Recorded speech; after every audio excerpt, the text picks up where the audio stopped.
Some days we even work in the rain in the backyard. We just don't know any better.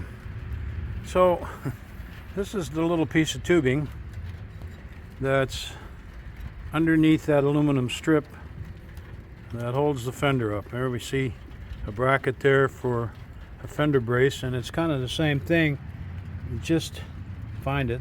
There's just a few threads there. It won't take long before those threads don't work too good anymore. This thin wall tubing, you just threaded some screws in there, and there's really no threads in there. One there and one there. So what we're going to have to do is drill those holes out a little bit, 9-30 seconds I think it calls for, and put a nut cert in there. We got our handy dandy vintage Blue Point nut cert kit, and we have these 1032 nut certs.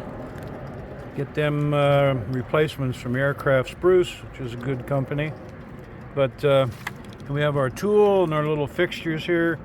We'll get a hole drilled and get one of those put in. So basically, you put the little riv nut on the end of the tool here and stick it down in the hole. Hold on to the handle, twist this handle, and what it does, it compresses that riv nut and squashes it into place, and you end up with a nut cert inside the tube. Okay, so there's the final result. Hopefully that'll work for us and stay there. Now this is what it looks like before you put it in the hole. You just run that little insert up against that serrated edge there, and then stick it down in the hole, put the tool on it, crank it around till it compresses that and pulls it up tight, and Bob's your uncle. We got a fender back on. We've still got to do a little bit more. We have the edge of this aluminum angle hitting up against the edge of the fender, and the fender doesn't really want to come in far enough to tighten up the gap, and I can either bend that lip up a little bit or just trim it from here to about here to give myself a little more room. And I've got to move this hole in a little bit, but all in all it's not too bad considering what's going on here, that this whole front end is made up, and you know, trying to get the fenders back where they belong is a pretty big task, trying to make supports and everything to put everything back where it's supposed to be. But you know, our gap is not too awfully bad. Could tighten it up just a little bit, and I think the fender needs to go back a little bit to tighten up against the door, but we're getting there.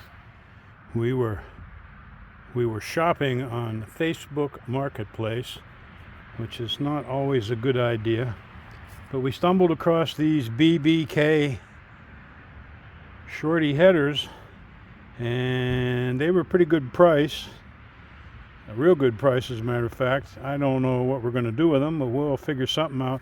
They do have this ring welded on here, so somebody might have been using them with a turbo and had a band clamp on there, but you can get collectors with band clamps. So right now we'll just hang these things on the wall until we figure out what we're going to do with them. It's getting cold here in the backyard. We're going to have to try to figure out how to move this project indoors. Just do a little walk around here to document the progress we've made. Doesn't look like much, but we've done quite a few little things, and keep knocking out the little jobs, and eventually you'll get there. We got some hint as to what color the car is going to be someday. The black trim around the windows.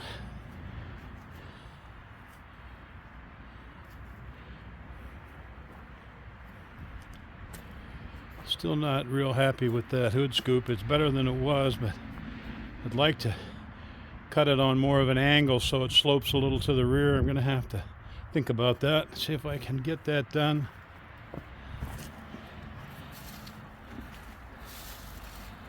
But I think at the end of the day, it'll end up being a decent piece.